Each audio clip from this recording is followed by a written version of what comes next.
Assalamualaikum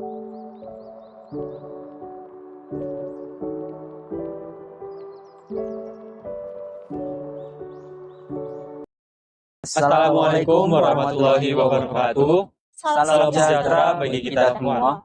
Kepada yang terhormat Ibu Patmi selaku dosen pengampu dari mata kuliah Pancasila kelas 26. Yang terhormat pula Bapak Kelvin selaku dosen pendamping dari kelas 26. Dan yang kami hormati kakak-kakak Asep dosen kelas 26. Izinkan kami untuk menyampaikan proposal kami dengan judul Pengembangan Potensi Ekonomi Perempuan di Desa Cibesi melalui program pelatihan pembuatan merchandise berbahan kayu. Sebelumnya, izinkan kami untuk memperkenalkan diri terlebih dahulu. Perkenalkan, nama saya Dewi Sulaiman Tesmiring dengan NIM 16424349 dari Fakultas Pertambangan Perminyakan, kelas 26 kelompok 5. Perkenalkan, saya Fatimah Tandrewarugi dengan NIM 16424027 dari Fakultas Teknik Pertambangan dan Perminyakan, kelas 26 kelompok 5. Perkenalkan, nama saya Muhammad Dhani Farantisi dengan NIM 16424251 dari Fakultas Pertambangan dan Perminyakan. Saya dari kelas 26 kelompok 5. Perkenalkan, nama saya Rifki Pasal Fiansyah, NIM 16243398, Fakultas Teknik Pertambangan dan Perminyakan, kelas 26 kelompok 5.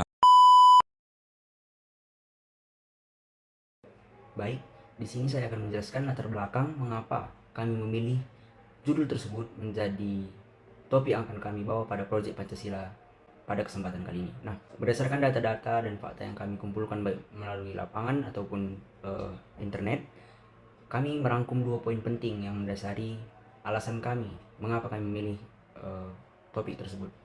Yang pertama itu kurangnya sumber daya manusia. Berdasarkan historis, Desa Cibesi ini merupakan desa pengrajin. Namun seiring berkembangnya zaman, banyak pengrajin yang meninggalkan pekerjaannya tersebut. Apalagi ketika pandemi COVID-19, sehingga sangat berimbas kepada pengrajin. Nah, padahal berdasarkan data-data yang kami peroleh, lebih dari 1.200 penduduk Cibesi yang bekerja sebagai ibu rumah tangga bisa dimanfaatkan untuk dilatih dalam hal ini pemberdayaan perempuan, namun belum dilakukan, sehingga sumber daya manusia dalam hal ini pengrajin masih kurang dari Cibesi. Potensi tersebut tadi harusnya bisa kita manfaatkan, di mana ibu rumah tangga sebagai pelaku dari pengrajin-pengrajin tersebut, penggiat dari pembuatan kerajinan. Nah, poin kedua yaitu pemasaran. Sebagaimana yang kami kutip berdasarkan data-data juga, pemasaran yang dilakukan belakangan ini belum efektif karena mereka hanya melakukan promosi sebatas mulut ke mulut saja. Jadi tidak banyak pihak yang mengetahui apa saja kerajinan-kerajinan yang ada di Desa Cibesi. Nah, tentunya dengan pelatihan kepada perempuan-perempuan Desa Cibesi, mereka dapat menjadi pengelola dalam pemasaran karena mereka sudah melek dengan teknologi. Mereka bisa melakukan penjualan di e-commerce ataupun sosial media lainnya. Nah, tentunya ini juga berkaitan erat dengan Pancasila, khususnya pada poin kelima, di mana para perempuan desa dapat meningkatkan kesejahteraan dan kemandirian ekonominya sendiri, sehingga dapat terwujudnya perempuan desa yang sejahtera, perempuan desa yang mandiri dalam hal ekonomi, dan dapat membantu perekonomian keluarganya juga. Demikianlah latar belakang alasan kami memilih topik tersebut. Baiklah, dari semua rumusan masalah yang sudah kami rangkum, maka kami membuat beberapa target capaian yang akan direalisasikan melalui proyek ini. Yang pertama adalah mengetahui hubungan sila kelima dari Pancasila dapat diimplementasikan dalam program pelatihan pembuatan merchandise bagi perempuan Desa Cibesi.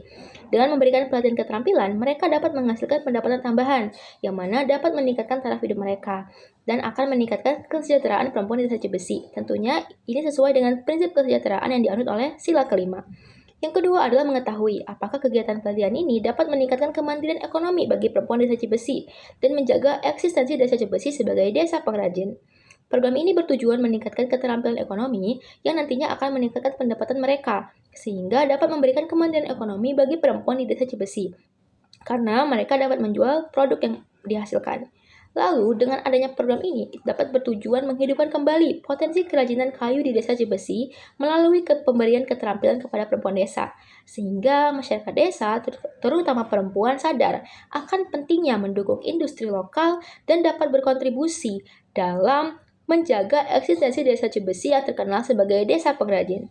Jadi selain dapat meningkatkan keterampilan perempuan, dapat meningkatkan kemandirian ekonomi perempuan, program ini juga dapat menciptakan kembali eksistensi Desa Cibesi atau tetap menjaga eksistensi Desa Cibesi yang terkenal sebagai desa pengrajin, terutama pengrajin kayu. Program pelatihan ini diharapkan dapat memberikan beberapa manfaat kepada penduduk desa Cibesi, terutama penduduk perempuan. Manfaat yang diberikan antara lain seperti yang pertama, meningkatkan pendapatan keluarga di desa Cibesi dari hasil penjualan merchandise. Yang kedua, peningkatan lapangan kerja bagi para perempuan desa Cibesi dengan adanya usaha kerajinan kayu, baik dari sisi produksi maupun pemasaran. Yang ketiga, penguatan komunitas di antara perempuan-perempuan desa Cibesi, sehingga mampu menciptakan lingkungan yang nyaman dan terang. Yang keempat, peningkatan kepercayaan diri pada masyarakat perempuan desa Cibesi dalam menghadapi tantangan yang ada, sehingga mendorong mereka untuk terus berkembang dan berinovasi. Gambaran umum masyarakat sasaran. Berikut adalah gambaran umum masyarakat sasaran desa Cibesi. Desa Cibesi adalah salah satu desa pengrajin di Kabupaten Sumedang. Desa ini sempat mencapai puncak kejayaannya hingga dikenal ke mancanegara. Namun, hal tersebut pudar, apalagi pasca wabah COVID-19 yang merusak tatanan ekonomi seluruh dunia. Kurangnya pelatihan terhadap masyarakat mengenai pembuatan kerajinan juga menjadi salah satu faktor. Padahal potensi pemberdayaan wanita yang ikut dalam produksi kerajinan ini sangat memadai, karena hampir 50% penduduk Cibesi adalah perempuan. Masyarakat yang menjadi sasaran utama program pelatihan ini adalah perempuan di desa Cibesi, terutama ibu-ibu yang tergabung dalam PKK desa Cibesi. Alasannya adalah karena mereka sudah tergabung dalam satu wadah komunitas, sehingga akan mempermudah jalannya proyek. Di samping itu, ibu-ibu PKK juga memiliki berbagai latar belakang, beberapa latar pekerjaan, sehingga dapat meningkatkan kolaborasi dalam pembangunan proyek ini.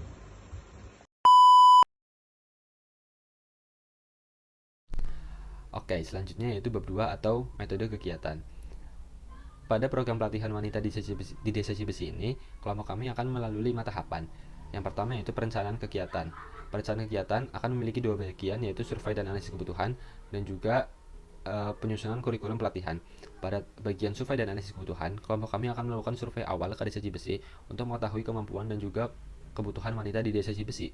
Kemudian, pada bagian penyusunan kurikulum pelatihan, setelah melakukan survei tadi, kelompok kami akan berkoordinasi dengan narasumber pelatih untuk menyusun kurikulum pelatihan yang mencakup yaitu teknik dasar ukir, kemudian ada desain produk, dan yang ketiga ada manajemen usaha, dan yang terakhir ada pemasaran. Kemudian tahap yang kedua yaitu persiapan kegiatan. Pada tahap persiapan kegiatan ada 2 bagian juga.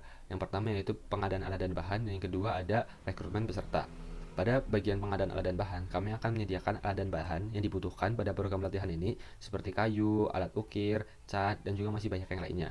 Kemudian pada bagian rekrutmen peserta, kami akan merekrut para wanita di desa Cibesi, terutama para wanita yang telah tergabung pada kelompok PKK. Kemudian pada tahap yang ketiga adalah pelatihan pembuatan merchandise. Pelatihan pembuatan merchandise ini akan memiliki format kelas seperti sekolah-sekolah biasa. Kemudian narasumber akan menggabungkan sesi teori dan juga sesi praktik, di mana sesi teori akan mencakup pengenalan dasar dan pemisahan kayu, kemudian ada prinsip desain produk dan juga manajemen usaha. Sedangkan pada sesi praktik akan fokus kepada teknik ukiran dan juga pembuatan merchandise itu sendiri. Kemudian yang keempat ada pelatihan pemasaran. Pelatihan pemasaran juga memiliki format yang kurang lebih sama dengan format pelatihan pembuatan merchandise. Pada bagian pelatihan pemasaran ini, narasumber akan menjelaskan konsep dasar tentang pemasaran, strategi pemasaran, branding, dan juga manajemen hubungan pelanggan. Kemudian bagian yang terakhir yaitu adalah tahap evaluasi. Pada tahap evaluasi dibagi menjadi 2 bagian, yaitu ada monitoring dan evaluasi, dan juga ada feedback dari para peserta. Pada bagian monitoring dan evaluasi dilakukan secara berkala untuk menilai perkembangan dan efektivitas pelatihan, di mana monitoring bertujuan untuk memastikan bahwa para peserta dapat menerapkan ilmu-ilmu yang telah didapatkan pada program pelatihan yang kelompok kami adakan ini. Kemudian pada bagian feedback dari peserta, kami akan menerima saran dan kritik dari para peserta pelatihan ini agar program pelatihan ini dapat berkembang di masa yang akan mendatang. Oke, selanjutnya bab ketiga akan dibacakan oleh teman saya. Nah, saya akan menjelaskan mengenai roadmap ataupun alur kegiatan pada proyek Pancasila kali ini. Yang pertama yaitu adalah tahap perencanaan, di mana kami merencanakan apa yang akan kami lakukan pada proyek kali ini. Kami mencari di sumber literatur maupun langsung terjun ke lapangan. Nah, yang kedua ini adalah tahap persiapan. Pada tahap persiapan ini kami melakukan koordinasi dengan perangkat desa terkait, baik itu dengan kepala desa, dengan koordinator PKK dan lain sebagainya. Kami juga melakukan koordinasi dengan narasumber yang nantinya akan kami undang. Nah, setelah semuanya selesai, kami juga tidak lupa untuk menyiapkan akomodasi yang nantinya diperlukan selama pelaksanaan pelatihan pembuatan merchandise ini. Nah, yang ketiga itu adalah tahap pelatihan. Ini merupakan tahap puncaknya, di mana kami melakukan pelatihan dengan ibu-ibu PKK beserta narasumber. Setelah itu, setelah dilakukan pelatihan pembuatan, kami juga melakukan pelatihan untuk pemasaran melalui media sosial ataupun e-commerce. Setelah pelatihan ini selesai, kami akhiri dengan tahap evaluasi, di mana nantinya tahap evaluasi ini akan menjadi bahan untuk kedepannya dijadikan pembelajaran oleh kami ataupun PKK serta pihak-pihak terkait lainnya. Demikian.